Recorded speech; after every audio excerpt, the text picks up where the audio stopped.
अस्सलाम वालेकुम दोस्तों, आप देख रहे हैं गिलानी ब्रोज। मैं हूं सैयद अली अब्दुल्ला गिलानी और मैं फिर से हाजिर हूं डिस्कवरी की एपिसोड 21 का टीजर लेके। एपिसोड 20 और 20 एपिसोड 19 और 20 के ऊपर थोड़ी सी बातचीत करेंगे। हम लोग थोड़ा सा एब्सेंट थे काफी दिनों से, कुछ मसरूफियत चल रही थी जिस वक्त मैं वीडियो नहीं बना सकता, उसकी इमाजत अभी मैं दोबारा वापस आ गया हूँ और इंशाल्लाह से रेगुलर वीडियोज आया करेंगी।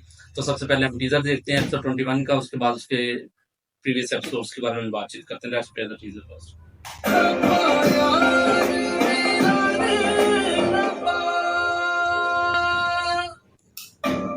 के साथ बहुत सी चीजें मैं मायने रखती हैं। मैं आज भी तुम्हारे हवाले से अपना ही कैसा मतलब तक रास्ता आपने गलत चुना है, मुझे कसूरवार मत ठहराएं। देखो अगर इसे कुछ हो गया तो इस घर में कुछ नहीं बचेगा, मैं तुम्हें बता रही हूँ। मुझे मेरी कसम अच्छी तरह याद है, अब आपको लाश ही मिलेगी। मुझे आपसे डिवोर्स चाहिए।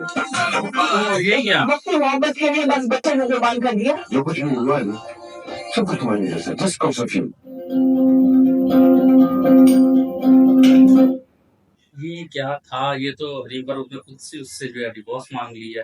हालांकि उस दिन वो आया था, लास्ट एपिसोड में देखा जब उसके पुलों के खत्म चल रहे थे तो रुमान जाज आया वहां पे, उसने आके कहा कि जी बेसिकली वो तलाक के पेपर्स लेकर आया था साथ, डिवोर्स देना चाहता था, लेकिन हरीम पर ने बड़ी चालाकी के साथ उसके ऊपर ही काउंटर अटैक कर दिया, जिसकी वजह से उसको थोड़ी सी इन्वेस्टमेंट हुई, उसके दिल में उसके दोबारा से हमदर्दी टाइप की कुछ चीज पैदा हो गई और उसने कहा कि जी हम अच्छा, उसने डिवोर्स नहीं तो जाके बल्कि घर जाके अपना फैसला सुना दिया कि अब मैं जो है ना डिवोर्स देने के मूड में नहीं हूँ, मैंने नहीं देनी।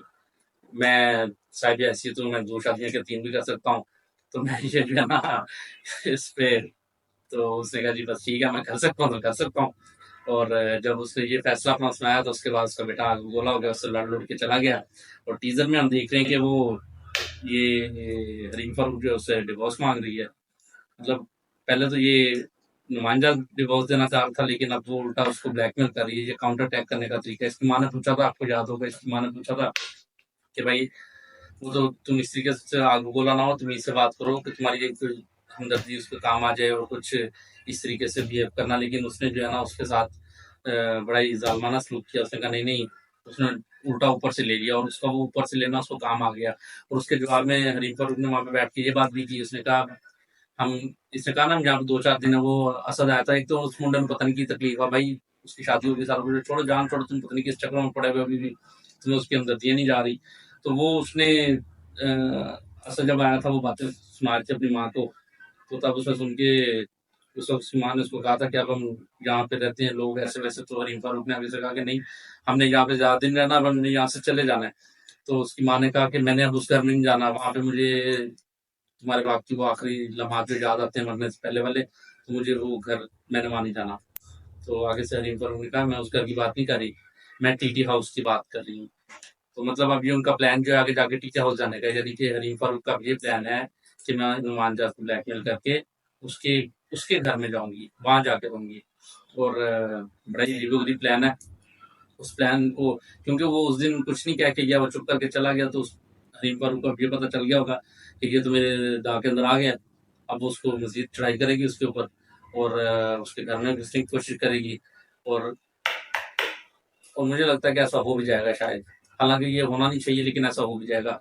और उसके बेटे की तरफ से हमने देखा, हनुमान जात का बेटा जो है उसको धमकी देके घर से निकल जाता है। वो कहता मैं अपनी कसम नहीं भूला, यानी कि वो कहता है या तो मैं मार दूंगा या मर जाऊंगा, कुछ ना कुछ एक काम ऐसा करेगा। और फिर मिस्टीरियसली उन्होंने हमें थोड़ा सा दिखाया कि वो कॉल पे लगा हुआ है, बीवी उसको कह रही है उसकी मौत के, उसकी पता नहीं हादसे की या कुछ भी कुर्बानी या कुछ भी पता नहीं क्या वर्ड यूज किया था, उसकी जिम्मेदार तुम हो। तो वो इसका मतलब है कि वो जाके कुछ ना कुछ उल्टा सीधी हरकत करता है, कोई एक्सीडेंट वगैरह हो जाएगा उसका। वो भी एक फ्लैशबैक उन्होंने ग्रे कलर का दिखाया, कुछ शायद ऐसा ही कुछ होगा, उसका एक्सीडेंट वगैरह हो जाएगा जिसकी वजह से कॉल वगैरह कर रहा है। पर लड़ाइयाँ लड़ाइयाँ लड़ाइयाँ पड़ी हुई हैं, बहुत ज्यादा लड़ाइयाँ पड़ी हुई हैं। तो यही आने वाली किस्तों में नजर आएगा कि जो लड़ाइयाँ चल रही हैं। तो देखते हैं हम आने वाली किस्तों में होता क्या है। आज थोड़ा सा शॉर्ट है क्योंकि काफी गैप के बाद इसको कवर कर रहे हैं, थोड़े शॉर्ट शॉर्ट रिव्यूज आए हैं। तो बस यही था इस एपिसोड के अंदर, हुआ क्या वो देखा हमने, बस इससे ज्यादा तो कुछ हमें देखने के लिए मिल नहीं रहा। कहानी थोड़ी सी फिर से आके थोड़ी स्लो डाउन हो गई है क्योंकि वो मर गया उसका बाप जो है हरीम फारूक का। तो अभी थोड़ी सी जो है स्टोरी फिर से स्लो डाउन हो गई है। तो अब आगे आने वाली एपिसोड में देखते हैं मजीद क्या होता है। तो आप अपना ख्याल रखें और इस चैनल का भी मुझे इजाज़त दें। अल्लाह हाफ़िज़।